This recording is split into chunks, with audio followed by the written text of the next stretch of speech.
Ada satu suara yang dulu bikin gue otomatis ngelirik HP. Tereret, tereret, tereret, tetet. Nada dering khas Nokia. Simple, nada-nada pendek. Tapi entah kenapa, dulu itu cukup buat bikin hati deg-degan. Gue masih inget HP pertama gue, Nokia 3310. Casingnya biru tua, tombol-tombol fisiknya bisa diklik pakai kuku. Gamenya Snake, yang jalannya makin cepet tiap makan titik. Dan kita bangga kalau bisa lewatin skor 1000. Waktu itu, punya Nokia bukan soal bisa telepon atau SMS, tapi kayak punya benda ajaib, simbol kebebasan. Tiba-tiba lu bisa SMS gebetan tengah malam, tanpa perlu lewat telepon rumah yang disadap orang tua. Tiba-tiba lu bisa bikin ringtone sendiri, ganti casing warna hijau neon, biar beda dari yang lain.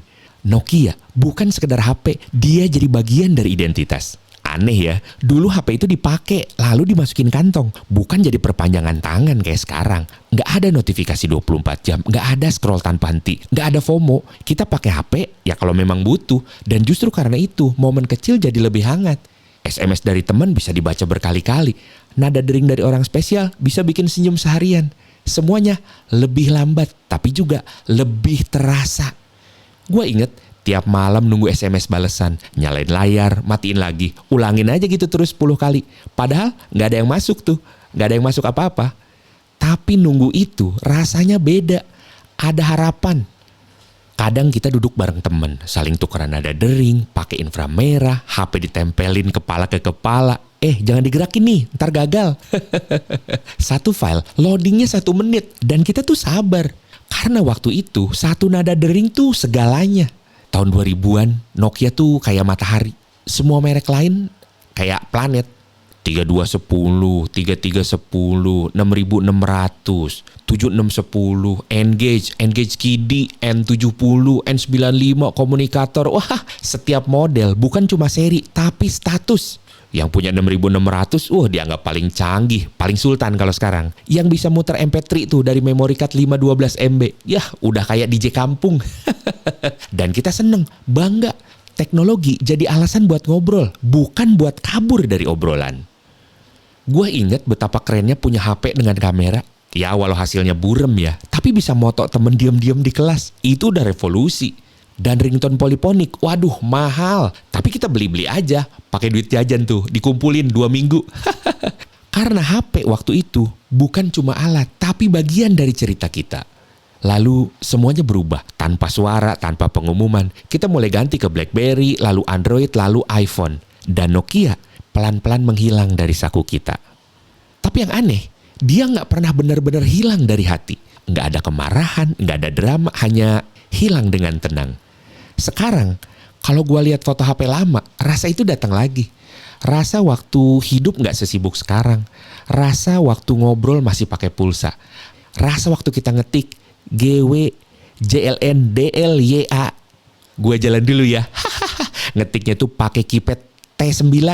Dan rasanya, jujur ya, gue nggak bilang dulu lebih baik, tapi gue percaya dulu kita lebih pelan. Dan karena lebih pelan, kita tuh lebih sadar. Dulu teknologi itu kayak alat bantu. Sekarang teknologi itu kayak rumah, bahkan penjara kecil di kantong kita. Zaman Nokia, kalau ada SMS masuk, lu tahu itu dari orang yang sengaja mikir dulu. Karena 160 karakter nggak cukup buat basa-basi. Dan pulsa bukan sesuatu yang bisa kita buang sembarangan. Kita mikir dulu sebelum nulis, mikir 2 kali sebelum ngirim. Tapi justru itu yang bikin pesan jadi berarti. Sekarang kita bisa kirim ratusan chat sehari, tapi nggak ada yang bener-bener nyentuh. Zaman dulu kita susah koneksi, tapi deket. Zaman sekarang gampang koneksi, tapi jauh. Pakai infrared, lu harus nempelin HP, jangan gerak, jangan geser. Tapi karena harus nempel, lu tuh jadi ngobrol, nunggu bareng, ketawa bareng. Sekarang, ya tinggal kirim file aja, nggak ada momennya. Yang dulu remeh, malah jadi yang paling dirindukan. Mungkin kita bukan kehilangan HP-nya, tapi kita kehilangan cara kita terhubung.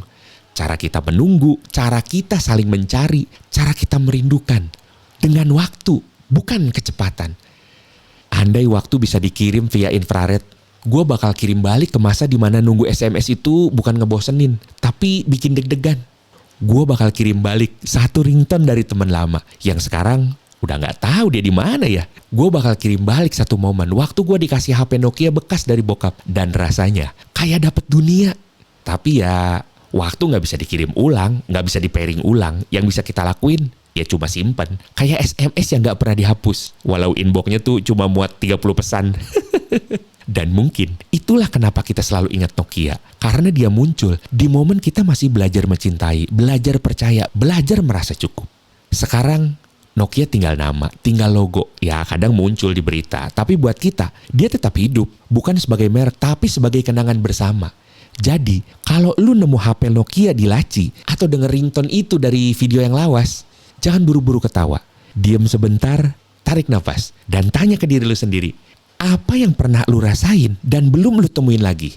Karena mungkin benda kecil itu masih nyimpen bagian dari diri lu yang dulu, yang pernah begitu jujur. By the way, nama gue Inos. Sampai jumpa di cerita berikutnya.